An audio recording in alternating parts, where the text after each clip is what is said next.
Welcome to the MSP Corner podcast. Before we kick off our show, we would like to share what our main objective is at the MSP Corner. Our main goal is to help CEOs build profitable and self-sustainable IT service firms. We are not just providing tools for IT firms, we will be sitting in meetings with you to ensure your IT firm stays on track. The first area we are focused on, strategic sales. IT firms are stuck selling technology or IT support. We will provide you with the blueprint so you position your firm as an added value to your prospects. We will have framework on how to sell value so you influence the prospect into selecting your firm. The second area we see many IT firms struggle in is marketing. 90+% of businesses rely on antiquated marketing methods. The most popular choice, word of mouth. We have proven methods on how to attract the ideal prospect. Our framework will include how to become the online authority and be the business influencer for an industry. The third component to our package, scaling. IT firms walk away from opportunities because they lack the bandwidth or skill set to scale. We have lined up reputable businesses so our members can hire on-demand resources that will allow them to scale their business. The fourth area we will offer help in, selecting the right tools. In order to deliver value, you need the right tech stack. Our platform will offer information on products that are the ideal choice for MSPs. The fifth area we will offer help in is with documentation. Templates are a critical component when building an MSP. We will have contracts, proposals, SOWs, collateral, and much more in the template section. You will have every document you need to start up your managed IT service business. Thank you for tuning in. Let's go to our next podcast. I am your host, Fernando Leon, and I'm joined by my co-host, Gregory Moravietz. And today we have a special guest from Enable. We have Tracy Trottier. I hope I said your last name correct, Tracy. I'm sorry. That's okay. Fernando's close enough. It's usually pronounced Trache, so Trache. that's All cool. right. Yeah. All right. And but before we start, I have a very short agenda I want to share with everybody because I'll just make a quick introduction on Tracy and who she works for. Then we're going to go into a Q&A session on how Tracy helps MSPs generate leads through the Market Builder platform. Because as a bear, I'm a witness of this platform, and it has been amazing for us. So, and our MSSP. So, let me do a quick intro on Tracy Trottier. She has been with Enable for 10 years and leads Enable's Market Builder, the marketing and sales automation and content platform.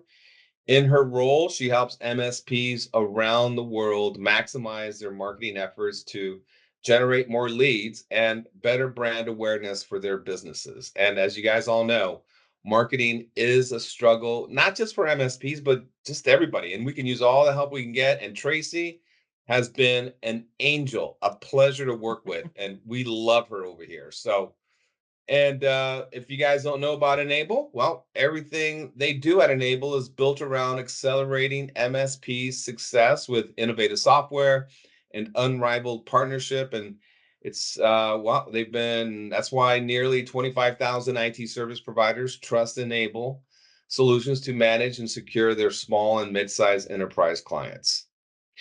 All right, Tracy, thank you again. Let me say many thanks for joining us today because, we've developed the MSP Corner to help MSPs build sustainable businesses. And you guys, the platform at Enable is an ideal solution for organizations who are probably on Enable, but don't know about it, or they're working with the Kaseas of the world or other competitors that don't offer what your platform provides for MSPs, and we just love it. But for those that don't know about Enable and about N Central and about just the platform in general, can you share a little bit about your business before we start into these list of questions? Sure. So, as you said, well, first of all, thank you for the very kind words, Fernando. I feel like I should just say good evening and good night now after those kind words and move on. Um, but yeah, so I have been personally with Enable for 10 years, and it has been a really interesting journey for me personally, learning about MSPs, learning about their business, and just what a critical role MSPs, excuse me, play in the growth and the development of small businesses all around the world. And it is, at times, I'm very humbled by it because the work that we do at Enable with our products and our solutions and our services are all geared around helping MSPs be better, right? Yeah, Provide better support to grow their own businesses, to scale their businesses, to learn that art of working on their business, not just in their business. And that whole concept was really driven home to me yesterday when I was in a conversation with one of our partners and one of our market builder users who had been having some issues with headcount, right? I think everybody is having that issue right now around the world, finding the right staff to fill open positions. And the person, this one tech left, he ended up having to step into that tech's shoes. And so it stalled his sales and marketing program. So now he's starting a sales and marketing program over again. And to me, that just cemented, wow, it's so hard for MSPs who are supporting small businesses and are small businesses themselves to take that time to work on their business, not just in their business. And that's one of the things we're so proud of at Enable as well as Market Builder, is it's in our DNA. And it's so amazing when you work at Enable. It actually does become part of your DNA. I don't know how it happens. I don't know where it comes from, but within days of working at Enable, you see it, you understand it, and you feel it. And the entire company is committed to helping our partners grow and thrive and be the very best service providers they can be. that's awesome. That's awesome. Well, let's get into the Market Builder. Tell us about the Cool. value Market Builder offers MSPs because I've seen it. Yeah. And we get leads because of the newsletter, right? We have a great Yep. click-through rate because we have businesses that have opted in for our newsletter, and you guys have been amazing with not only the content creation but the platform in itself. But I'm gonna, you know what? I'm preaching to the choir. Why don't you tell us a little bit about the value behind Market Builder? So I'm going to start a little bit with a little bit of a history lesson on how Market Builder came to life. And Market Builder came to life when we had one of our sales executives come to us in the marketing department at that time and say, guys, it would be really great if our partners had some content that they could customize that talked about the endpoint detection and response solution that we offer. And so that was the genesis. That simple conversation in the summer of 2019 was the genesis of Market Builder. And by February 2020, we were actually heavily into the building of Market Builder. We were, talking to our customers, trying to find out what content they were looking for, what they wanted, what challenges they had in their business, and how could we help them solve and overcome those challenges. And it became very evident from the very early days of Market Builder that the content that we supplied and the campaigns that we supplied to Market Builder had to be differentiated from those same marketing platforms that other MSP service providers like Enable provide to their customers. And so all the content is written from the standpoint of an MSP, like your listeners, talking to their end users.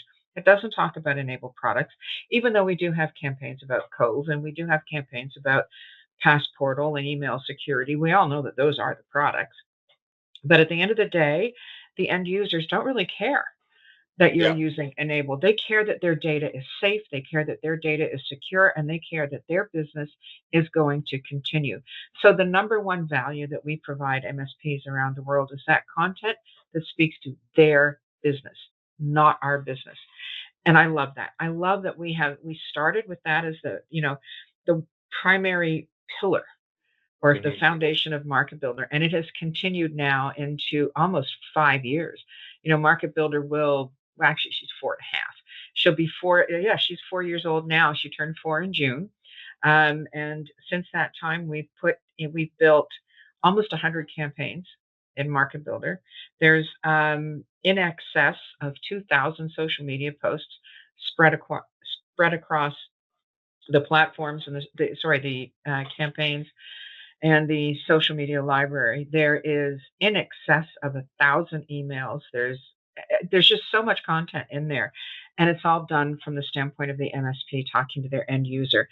That's the primary value that Market Builder gives you. Gives your listeners, the MSPs, is the chance to take content that has been created for them. They don't have to create the content; it's done. Hmm. Now, it doesn't speak to every individual MSP and every individual MSP's specific concerns or issues. We get it about the way I like to say is we get it about 80% of the way. You get to customize it that final 20% and really put your own spin on it. So that's one of the big values that Market Builder adds. The other thing that Market Builder gives our MSPs is well, they give them me, and I come with 25 years of marketing experience, and I will spend lots of time talking to MSPs about their marketing and helping them grow their marketing plans and develop their marketing plans and develop their strategy so that they can generate leads, but not just generate leads, generate quality leads. And that's really important because you don't just want to generate a whole bunch of leads that never turn into sales. You want those leads that have a high chance of turning into sales. And so we make sure then that in the campaigns that we've created in Market Builder, we try and cover as many areas of business as we can. So we have campaigns 100% focused on security. We have campaigns that are focused on explaining the value of managed services. We also have a host of campaigns that are all focused on specific verticals, such as the agriculture industry, finance, healthcare, dental, nonprofit, education, and so on and so forth. And this year, I'm really proud of the fact we're actually now localizing Market Builder. We're adding other languages to Market Builder. So Hmm. there's campaigns available in Spanish, German, Dutch.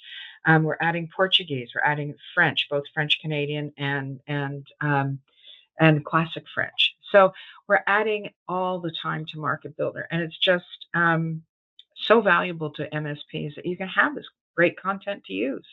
Yeah. Well, I'm a witness to it, and we love it, and easy to set up, and it's a large library of content to choose from and topics to choose from, and it's uh, it's uh, it's a beautiful thing. That's all I got to say about that. Well, let me jump to the next question on, how can an IT business, because we see this all the time, we see this, and this is not as just the MSP industry, this is about every industry, is they rely on word of mouth or referrals. How can they start to include digital marketing in their business plan?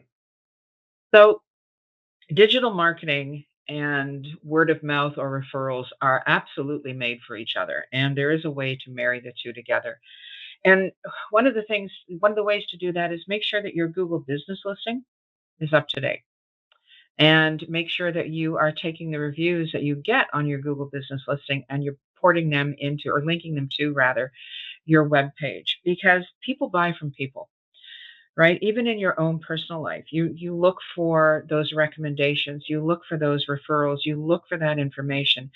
And if you're not putting that content, right, those referrals on your website, that's a missed opportunity. You can also use that those referrals or those great reviews or those great testimonials in your social media, right? Hmm. Yeah. And you can Yeah. also use it in your marketing. If you're trying to get somebody, if you're trying to run a campaign about the value of managed services, right? Because you want to move people up a managed services model, move them kind of away from break fix if that's your long term goal and your long term plan. And you've got customers who are doing that and who they've seen the benefits and they're giving you those great reviews and that great feedback. Put that in an email. Yeah. No, Yeah. say, don't take our word for it. Hear from Fernando or Greg about what managed services, what this has meant to their business and their business being more efficient, Yeah. right? And saving money in the long run. So you can couple the two together. right? It's not one or the other, it's the two together. The two are really made for each other, right? The Yep. other thing, too, when you talk about referrals, you can build a referral program as part of your digital marketing program. You can certainly, ask people, hey, do you have anybody else who in your industry or in your area who would benefit from the same services that I've provided you with? And if they do, you can say, if you do, and they turn into a customer, you and your family can go out for dinner on me, or we'll do a lunch and learn for your whole team, or you can incentivize people with a referral as well. So you can marry those two things together. Again, they aren't one or the other. It's really the two together. And I think the cornerstone in that is the Google business listing. And excuse me, if you haven't looked at your Google business listing in a little while, go in, look at it. You may have reviews in there that you don't know about, Yep. Yep. you Nope. know. I agree. Yep. Yeah. Oh yeah. Well, the terrible part about Google business listings is it's eternal. So Yes. no one, if someone gave you a bad review in 2000, it's still there. You Yes. can't get rid of it. So it's horrible. It's it is, but what you can do is you can ameliorate that a little bit, right? You can ask people for those reviews. You can ask them to go to your Google listing. Hey, did you like the service that we gave you? You did great. Go here and give us 5 stars, give us 3 stars, or go for the five, not the three, obviously. And yeah, unfortunately, they are in perpetuity, right? So those bad reviews live forever. But you want to outweigh the bad with the good, right? Yep. And if you and Yeah. if you aren't caring and feeding for your Google business listing, the same way you're supposed to be caring for your website, it's going to show up, right? It really will show up because when people are looking for somebody for their IT services and they don't see they find you and they don't see any reviews, or they see very old reviews, chances are a little higher that they are going to just walk on by. Yep. Yep. I agree. Let me move on to the next question here because I'm sure you see this a lot. And what is the biggest mistake you see when you're helping enable partners with their marketing?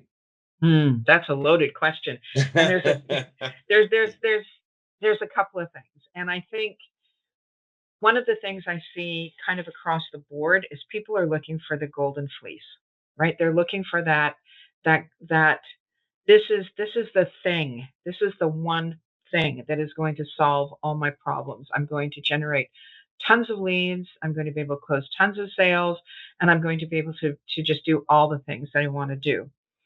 But the problem with that thinking is if you haven't built the processes in the background, and I know Stephanie Hammond, our head nerd, our head sales and marketing nerd, talks about this. You need to have a sales process and you need to be realistic in your goals. If you only have one salesperson, if that salesperson is you, plus you're doing tech work, you're managing your website, you're doing all this other stuff, be realistic in how many leads you can actually close. You can actually, take from that early initial contact all the way through to close, because that process isn't 24 hours. That process can be weeks, months, and in some cases it can stretch into a year.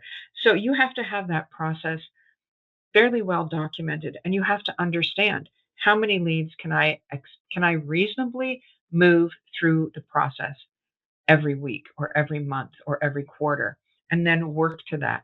Because the last thing you want to do is create a whole bunch of interest and get a bunch of people excited about your offering, and you just can't get to them because Yep. you're busy with everything else in your business, right? And Yep. I see that a lot. I see people, they'll say, hey, this lead gen company reached out to me and they can give me 100 leads a month. Yep. And it's like, wow, that's great.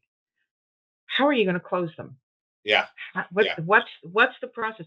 Because that that that statement, I'm going to give you 100 leads a month, is very loaded, It right? is. What Yes. are those leads? How qualified are those leads? Are Yep. those leads qualified for you or qualified for the lead qualifying company, Yeah. right? And what constitutes a lead, right? I mean, there could be so many Exactly. factors that go into qualifying a lead. So yeah, no, we get it. We've been there. We've made those mistakes, but Yeah. and they could The be the other costly. the other area I see, and I don't want to say it's a mistake because it's not a mistake, where folks will build a website and they build the website and they talk about themselves, which is human nature, right? We all like to talk about ourselves and we like to say how great we are. Yeah. But when you're trying to attract business, you can definitely say how great you are, but you want to have a comfort level in your website where people will read it and they'll say, "Oh wow, single point of contact really understands security."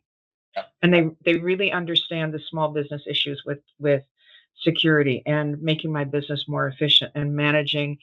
I have staff that now is remote. Some of them are going to be never going to be back in the office again. Some of them will. They get that and they understand how to solve those problems.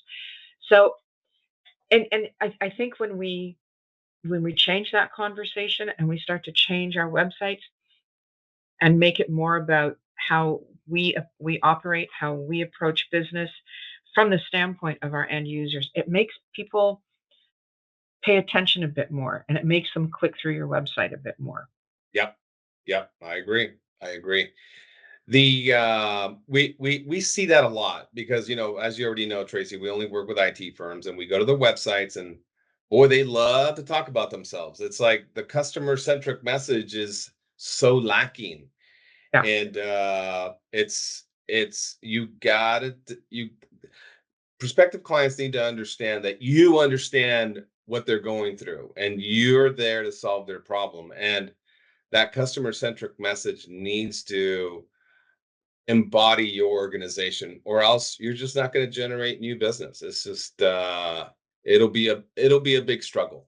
It'll be a And big struggle. also watch the language on Yep. websites too. And I Oh don't yeah. mean, foul language. I mean, you're talking if you have too much technical stuff on your website or technical language, we Yeah. do this in Azure and blah blah blah and all that other Yeah. stuff. If you've got a small business person who's reading that who thinks Azure is a color or it's a place to go for a vacation, they're Yeah. not going to understand the implications of what that is. Yeah. So make sure when you're writing your website that you are actually writing your website again, as you said, from that customer centric point of view. That's right. And that's one of the things that we do in Market Builder is we do not talk tech in the content in Market Builder because your end users aren't always going to be very technical. So it's all business language and it's all conversational because we know, especially when you're talking about security, shouting at people doesn't work. Yep. Scaring people doesn't work. It has to be a conversation between two peers. Yep. And that's what Market Builder gives you is that language, that tone, and that ability to talk to people in a business language. Well, I'm gonna just add a little bit more complimentary to your content. It to be honest with you, it's more educational, right? It's so Yep. informative that it's a kindergartner can understand it. I mean, it's so simplified because of just the persons we're dealing with. You gotta if you were there talking about the API technology and the back end and how you keep everything secure, they don't want to hear that. You guys have such a great message. I mean, it sounds a little bit insulting that I say it's so simple to read, but really it needs to be in that format or Yep. delivered in that message, or you're going to lose your audience. You will. It's just a matter of fact. And So, the other piece of content that we've recently added to Market Builder that I'm really excited about is we're adding sales playbooks to some of the campaigns uh, because sales and marketing go together like peas and carrots. You really need both, right? They yep, feed off of each other all the time. And yep, the one piece of content over the last year and a half that I have been asked for over and over again has been sales playbooks. Now I'm a little slow on the uptake, I'll guarantee on some things, but we've just now started adding these playbooks into Market Builder. We have one in MDR. There's one coming in the next couple of weeks for Cove data protection. There's one for EDR that will be added shortly after that. And then Stephanie Hammond has updated her co-managed services playbook and has included a whole section on MDR and how to price MDR. So we're not only giving you the marketing tools, right? Because I learned very early on in my own Market Builder journey that it's fine to give a man a fish, but if I teach a man to fish, he's going to generate more leads and is going to have a better business all the way along the way. I know, and I just kind of mashed that whole thing up, but so we pull in sales resources from other areas in Market Builder. It's not to take away from the MSP Institute or any Enable You rather, or any of the other great resources that we have available for MSPs to build and grow their own businesses. It's meant to augment that. Like, people get information in so many different ways and so many different formats, and we're pulling that whole thinking process into Market Builder now.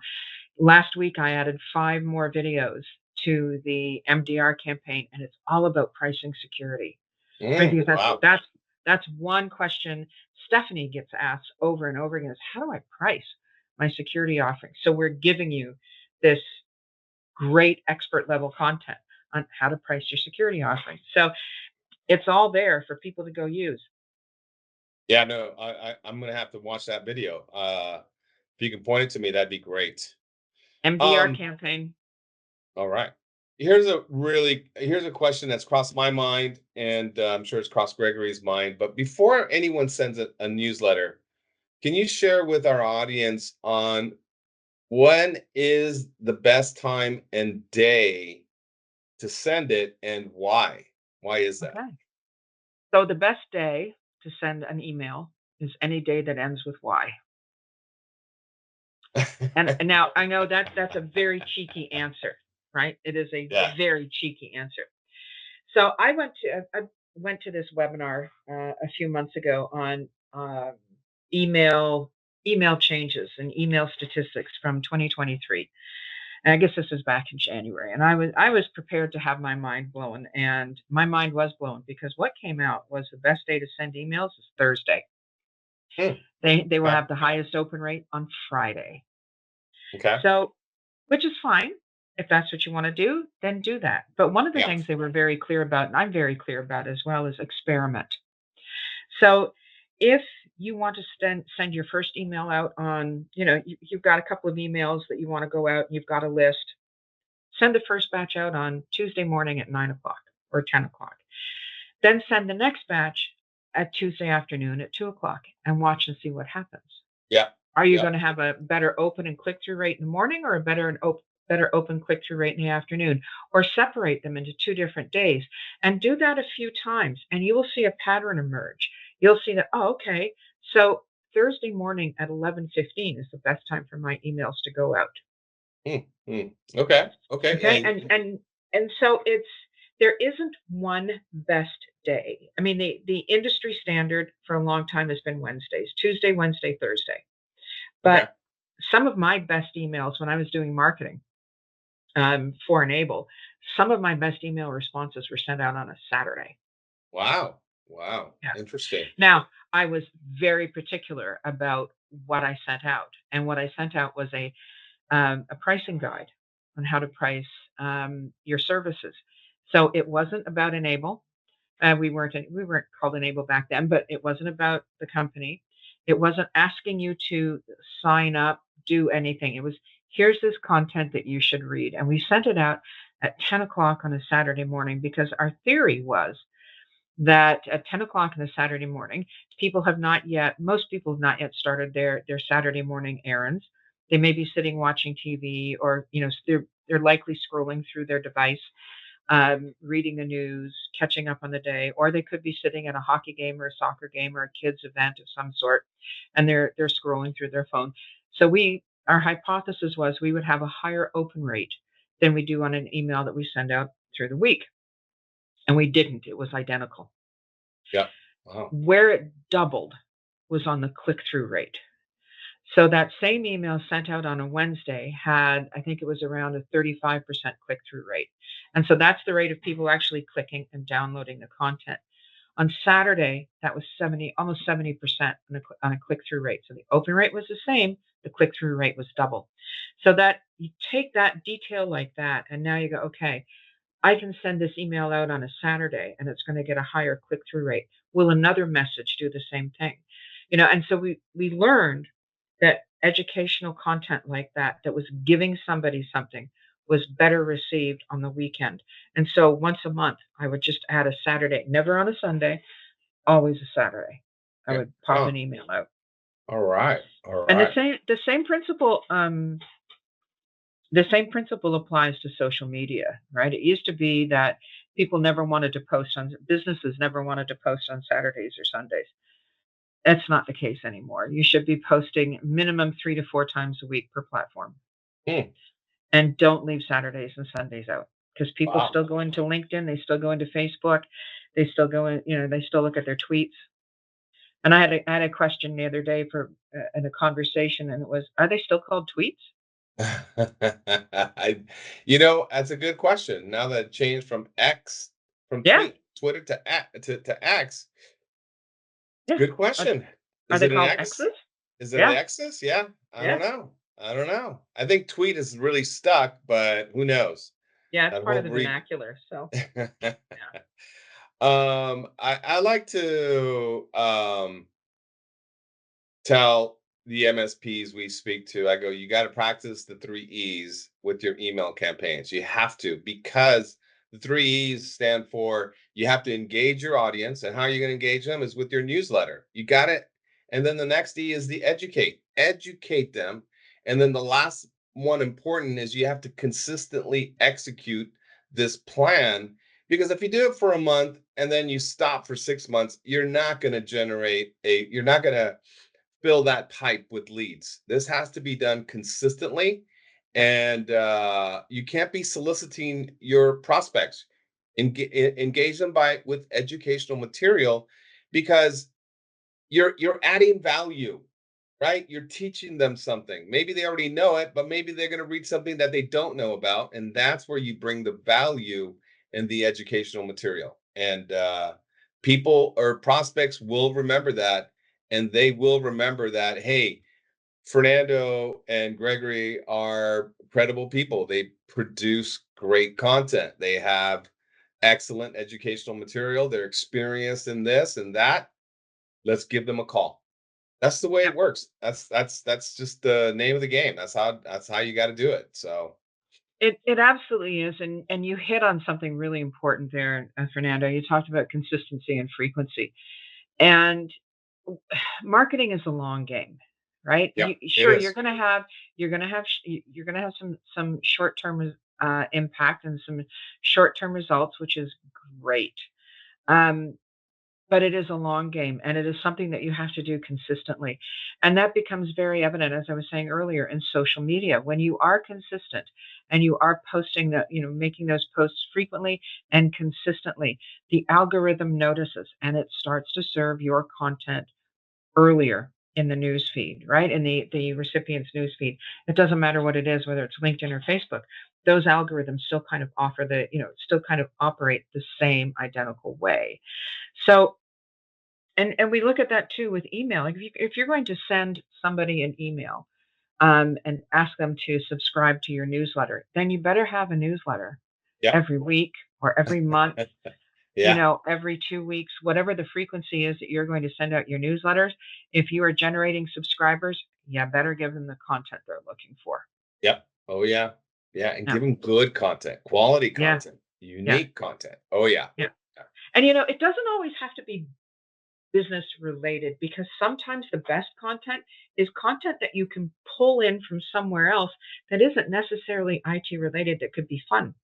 It could be, something that is completely different. If you've got a blog and you want to write a blog post about your RV trip and, your camping trip and your great big RV, and how that impacted you and how it impacted your family, and then you tie it back into your business at the end. It's great. You're telling a story. That's Yep. one of the other hallmarks of good content, is it's got to Hmm. tell a story because it has to be engaging. Yep. So, don't always rly on that business focused content. Find that other content as well and pull that in. Yeah, connecting with your audience on a personal level will go a long way. Yeah. People want to do business with people they connect with. Yeah. That's just one of the ingredients in building rapport and relationships. You Yeah. have to connect with people on a personal level. You don't have to share the drama in your life, but I think just like what you just said, you just had a trip to wherever, and tying it in with your business is genius. I love it. Yeah. I love it. Yeah. There's all kinds of things you can do. I'm always on the lookout for, 'cause I write blog posts for the Enable blog, and I try and focus on different parts of marketing, not just Market Builder all the time. I try and focus on things like the latest in social media, what's going on with Google and Yahoo, and the changes they've made to how they want email delivered and so on. And then I tie it back into Market Builder, of course. But I'm always looking for that fun stuff in marketing. The Cannes festival, film festival is just, I think it's underway or it's just ending. And the awards are given out as part of Cannes for the best commercials in the world. Some of those are some of the most incredible things I have ever seen. Some of them are hilarious. Some of them will absolutely move you to tears, and some of them you'll walk away from thinking about something completely different than you did before. Now, none certainly Enable can't, and I don't think many can afford commercials, or marketing at that level. But that's the stuff I look for because you never know where a great idea is going to come from. Yep. Oh yeah, I agree. I agree. Well, we've reached the end of our questionnaire here, and I appreciate you making time. But I'm going to share everybody's. I'm going to share the website they can go to if they want to check out Market Builder. So everybody who's listening, go to www.marketbuilder.n able.com. So, And go ahead. Fernando, I'm going to put a little link in the chat for our meeting right now. There's a special link that I have just for you, for anybody from today's session who wants to try out Market Builder for themselves. You can have a 7-day. If you're not an Enable partner, you can have a 7-day all access free trial of Market Builder. So you'll get everything. That Well, sounds good. I'll be creating a short form video, and in that short form video, there's going to be a short message on what the video is about, and I'll include that link there. Awesome. So with the message of a 7-day trial, a free trial. So thank you for sharing that. You're very welcome. Greg, Thank you. Greg, Yeah. we're wrapping things up. You were really quiet. You usually have a lot of great comments on these calls. Anything you want to No, share? Tracy superseded my goodness.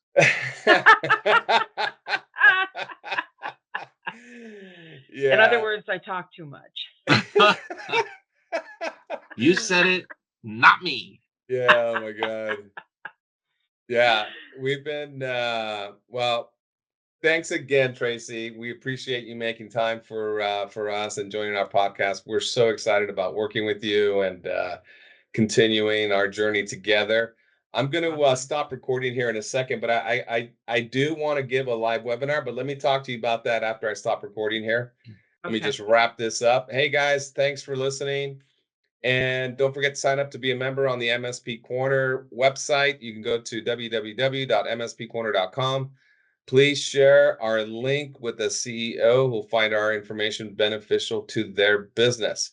All right, everybody, have a great day. Thank you for listening, and don't forget to sign up to be a member on www.mspcorner.com. Please share our link with the CEO who will find our information beneficial to their business. Have an awesome day.